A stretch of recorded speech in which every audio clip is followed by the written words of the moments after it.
And also, welcome to the first episode of Full Court Focus, my new YouTube channel. We're going to be talking about the NBA draft, some early, maybe a little too early. We're going to be looking at the lottery, how that's going to shake out. We're just going to kind of guess on which teams are going to land where, but we're going to say, the best guys for each pick.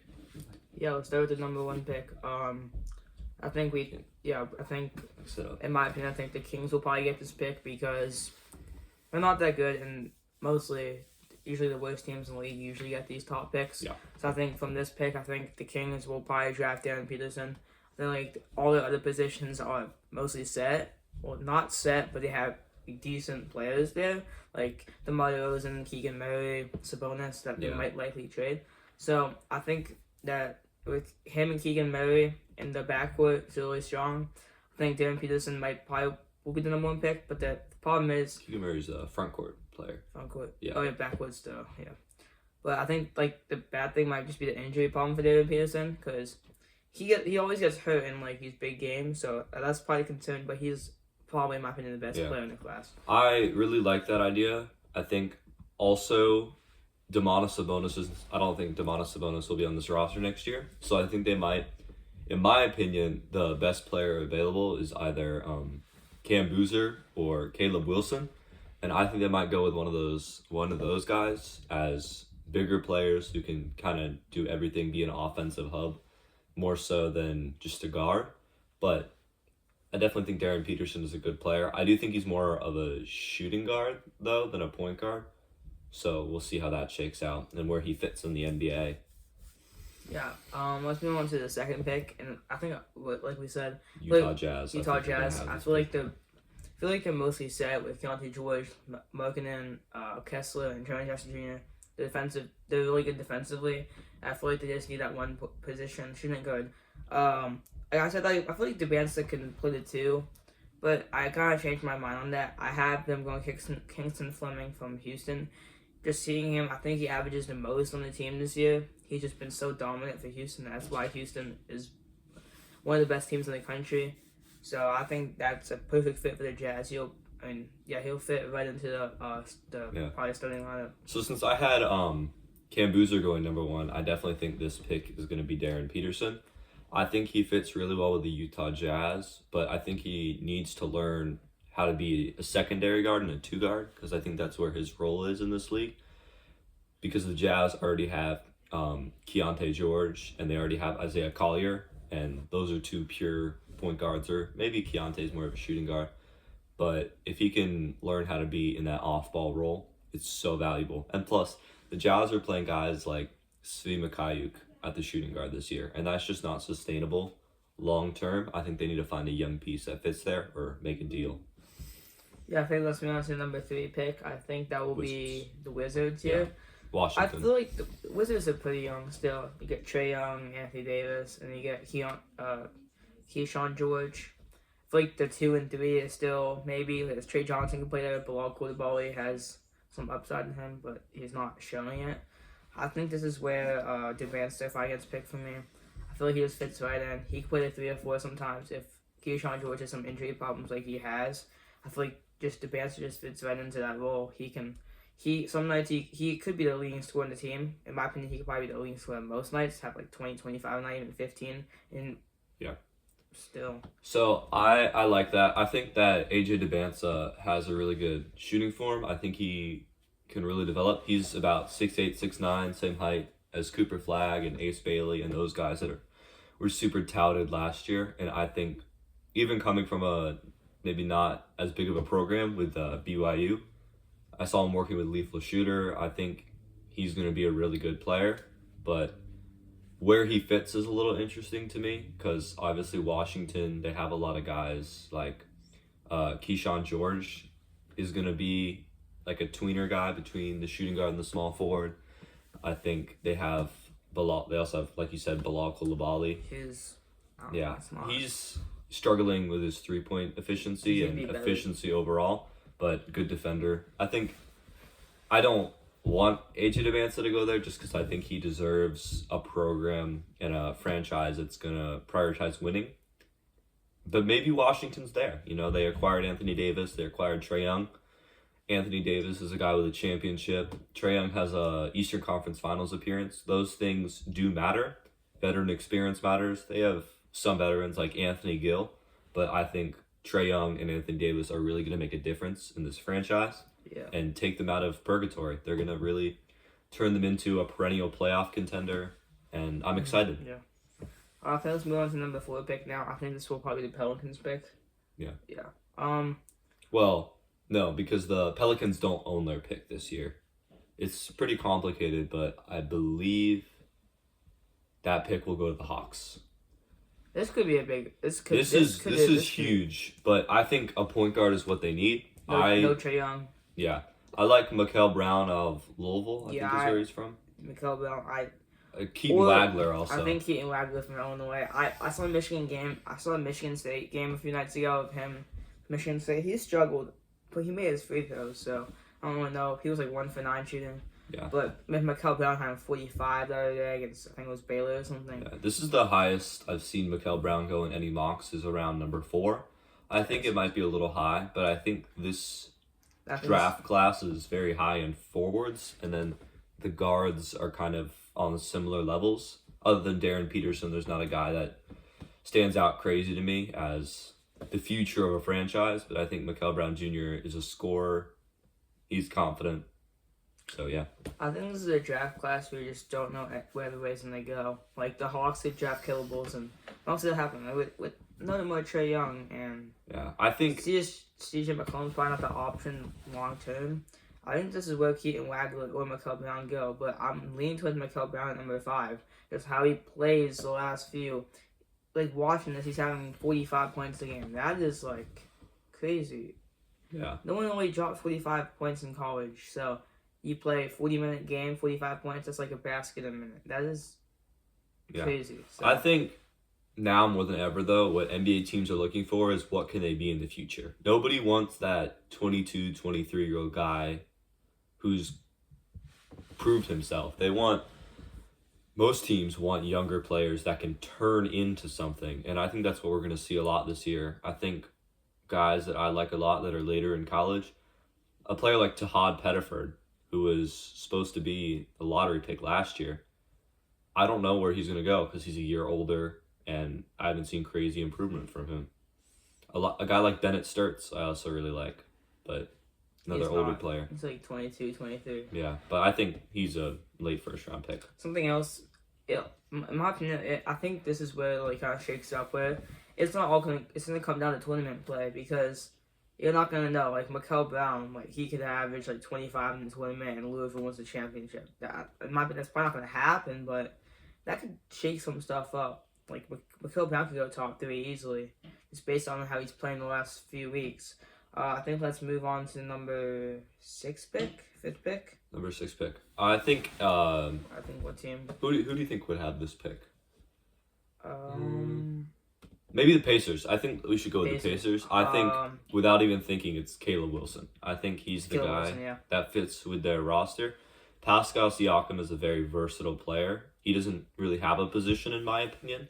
He's a good rebounder. He's an okay shooter, and I think that's gonna be good. But also, Tyrese Halliburton is such an enigma and such an offensive engine that he can make any player around him better with just his passing, and not even that, just how he passes. When he jumps and then he passes, it opens up a lot of lanes. I think with losing Miles Turner and not really finding a great replacement for him other than Zubac, but Zubac can't shoot, so you need a guy that can shoot. And yeah, that's my opinion. I'm saying the Pacers are ready for the championship next year with Halliburton, Zubac, Siakam, Nembhard, Nesmith. That starting five's already set for next year. But yeah, I agree. I think Caleb Wilson is definitely a person that can come off the bench and be the 6th man, 7th man, or even 8th man off the bench. He just fits right on into the team. So I don't know if this is true, but I'm pretty sure that in the Porzingis trade, were there any picks involved? No, there weren't. Okay, because I feel like I heard somewhere that the Warriors don't own their pick this year, but I don't know what that would be from. I don't think they have a lottery pick. Yeah. Okay, so for the next couple picks, I think we're just gonna go regardless of team, the It's best hard to players say. available. Like we said, Keaton Wagler. I'm not. It just depends how he plays in tournament play because I think Illinois is probably in my opinion a tournament team. So Another guy I like, Andre Stojakovic, I think is really good. Nate Ament, I have mixed feelings on. I don't think he's a very good ball handler, so I don't know where he fits. I'm looking at stats. He's averaging 17 points a game. That Yeah. is good. But And playing SEC play, that's probably the hardest conference to play in basketball. So like something else is Darius Acuff on Arkansas. Yeah. Arkansas has been pretty quiet, but he's averaging 20 a game. I also sleeper guy, Elijah Arenas, I think, is a cool player. I don't know if he's a lottery pick. I don't. He's. Maybe later. I think. I also this- like Kareem Lopez. Because he hasn't played that much arenas. He just came back from something. Yeah, he ACL. was injured.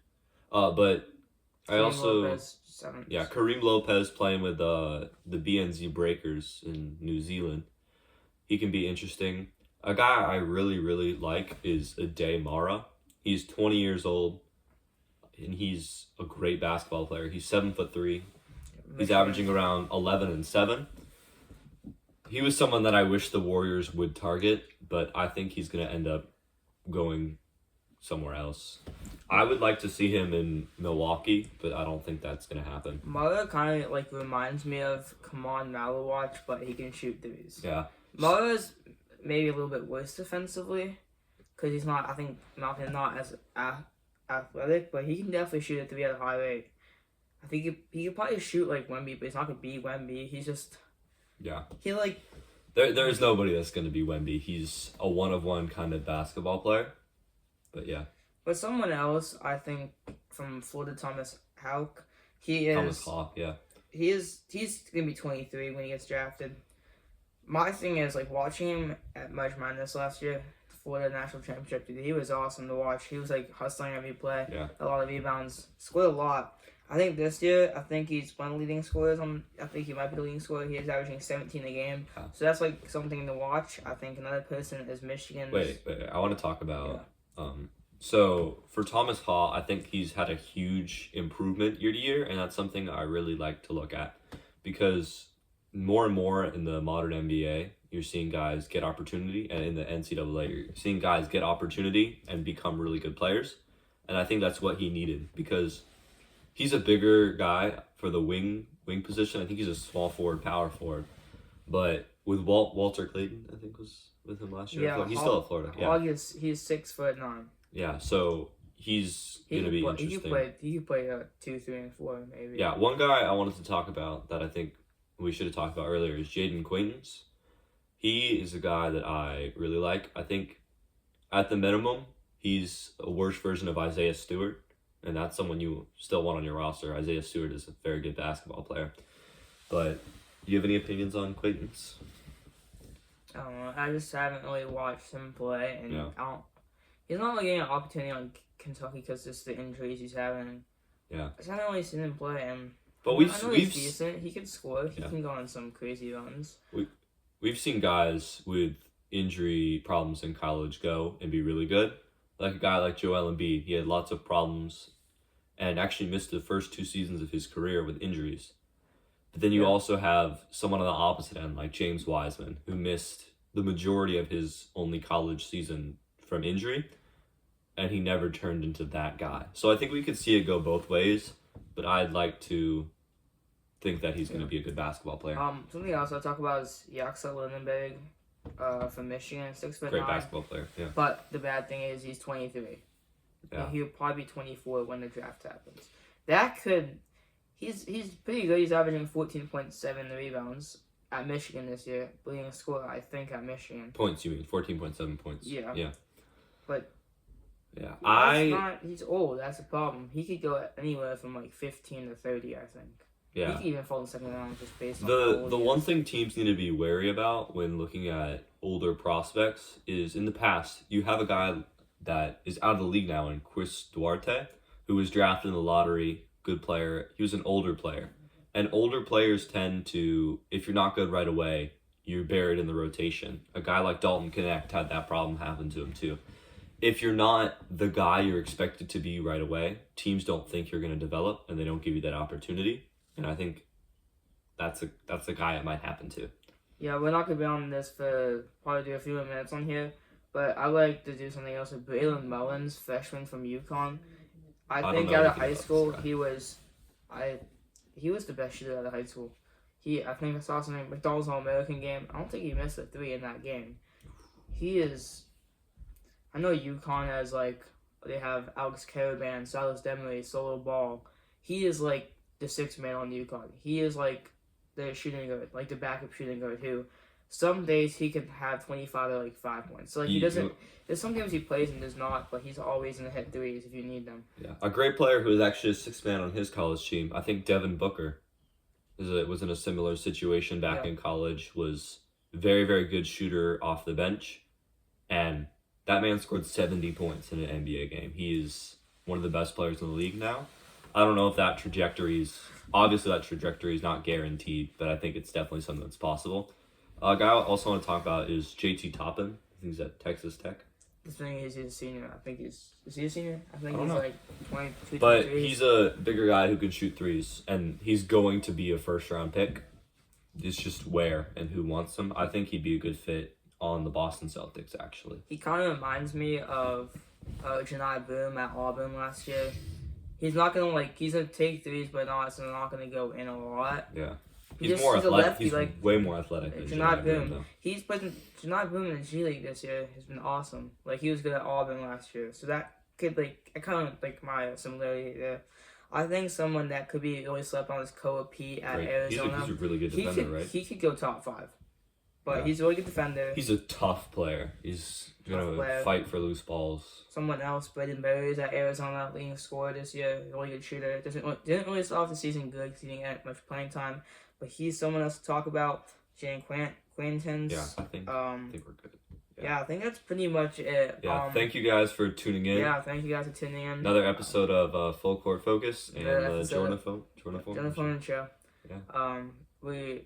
We saw last night, we just got a new mic, so I'll be doing my podcast mostly on this mic, and more videos will be on YouTube. Like I said, but I'm gonna try to do some more videos, posting, because I haven't really done much, but a lot of videos will go on YouTube. We're recording this on February 16th, but it'll probably be out a little bit later than that. it might be out. Thanks, guys. Yeah.